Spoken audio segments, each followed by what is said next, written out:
Too bad, not too bad. First off, I want to thank you for taking time out on a Saturday. We really appreciate it. We're not going to keep you long. Oh, no problem. Just wanted to talk about some of the things that are going on and some of the things that could be going on in the future, Alex.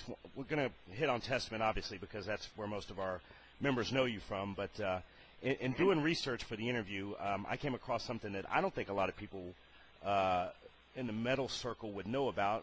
Probably some do, but the Alex Skolnick Trio. You moved from California to New York. You were on tour, I think, back in '88. The story goes, and you saw Miles Davis, and immediately. No, that was I was with Testament. Right.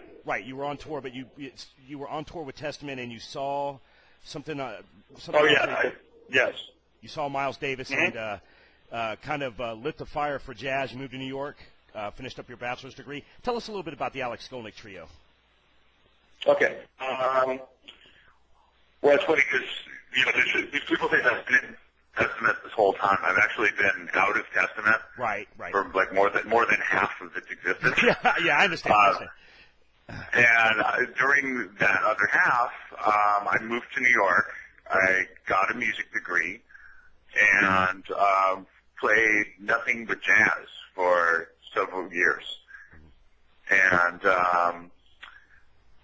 it was something that, I'd wanted to do. I was very young when I joined Testament. I was only 16. Mm-hmm. So I had this desire to do other kinds of music. And, excuse me one second, I'm getting away from the noise. Sure.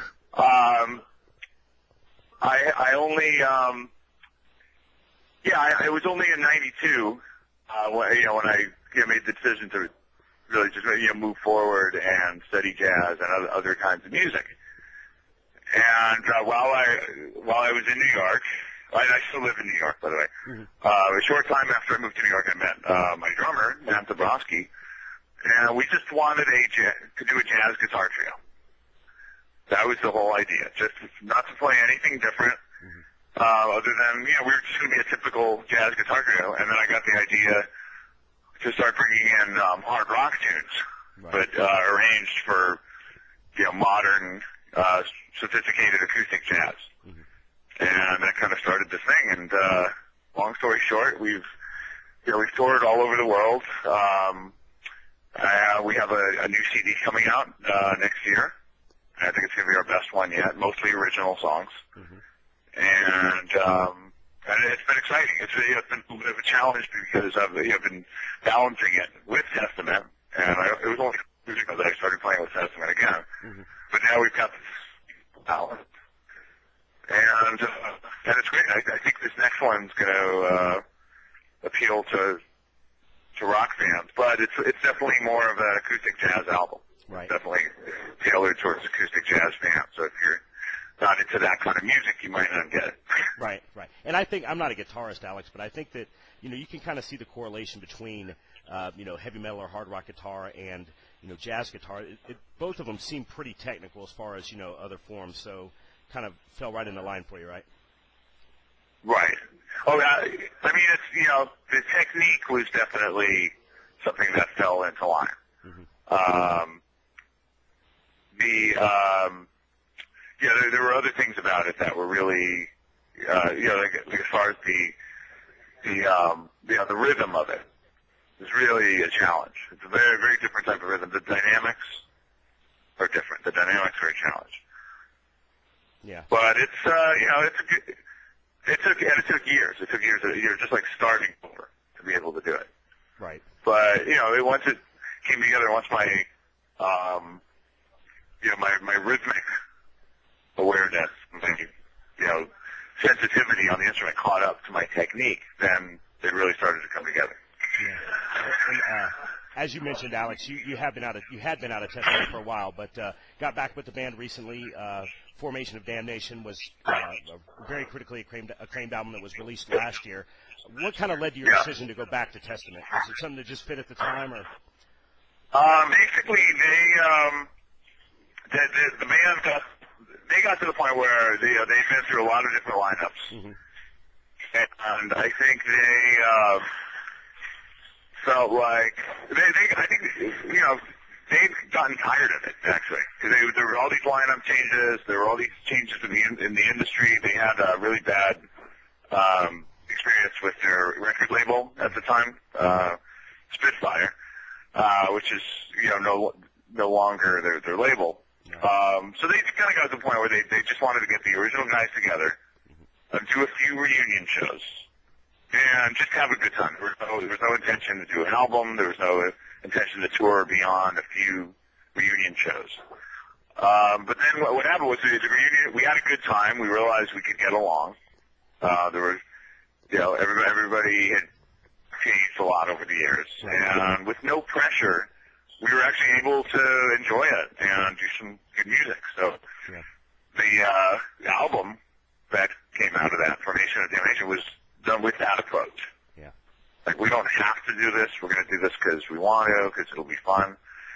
And, that was a couple years ago. And since then, the record's gotten, the best response of any record we've ever done. So it led to, us being, getting, coveted spots on, radio programs like Serious Artist Confidential, right. Tours such as the Metal Masters Tour with Priest, Heaven and Hell, and Motorhead, another tour with Judas Priest in Europe. So, we just, once we did this record, things happened really fast. We got thrust, back into the scene. But it was totally unplanned. Yeah. I want to talk, and folks, what Alex is talking about, the Artist Confidential is a radio program on Sirius, and it features some pretty big names, including Leonard Skinner, Reba McEntire, just from all genres of music, and they asked Testament to do one as well, and it's well, they've actually never done a metal band before. Yeah, you guys are the first. Talk a little bit about that. How was that? I think you guys do a live show. It's almost like almost like it's a lot like Inside the Actors Studio. Right, exactly. Yeah, talk a little bit about that, Alex. How that went. Well, you go to the studio. There's and to record for the radio, you have to be, you're in this glass case. And it's kind of interesting. They have a studio audience. You're separated from the audience by this, this case. Right. And it's interesting. And then there's the host, he's like the James Lipton of rock radio. And he's great at asking these questions. Right. So you talk, and then you do a song, and you talk, and you do a song. And, we're their only metal band. It's really a big honor. I mean, I think the other artists that you mentioned were Reba McEntire, Leonard, and I think James Taylor. Sure, yeah. Herbie Hancock. Yeah. So huge names. So, these legendary artists. So it was really cool, to sort of to have that opportunity to be able to be on that program and be the first metal band to do it. Yeah, I was surprised and pleased, to say the least, that somebody from the music that I love got featured along with some of those other big names from music. It was really interesting to see Testament on there. I think it's going to be good. Yeah. So that was cool. And then we won awards, like the Metal Hammer Awards. We won. I think we were number one most played on Sirius Liquid Metal, and just all these accolades that sort of eluded the band in the past. We were always in the shadow of the Anthraxes and the Megadeth. This is great. This is kind of like a really nice second chance for the underdogs. Yeah, absolutely, Alex. Yeah, we're pulling for you, man. I want to go back to I know growing up a rock and roll kid like you did, like myself. Judas Priest was never that far away. It was always right at hand for me. I had my Judas Priest records, loved them. What was it like touring with those guys, Alex? Must have just been a blast. Oh, it was amazing. It was an amazing experience. They're just, Judas Priest, they don't take themselves too seriously. Right. Once you get to know them, you can be on the side of the stage watching, and you're blown away because you're seeing these childhood heroes. But then they'll look. Many times, Glenn or JK would look over and just make a funny face, and then you'll be on your way to the. You catch them on the way to the stage, and they'll say, "Another day at the office, boys."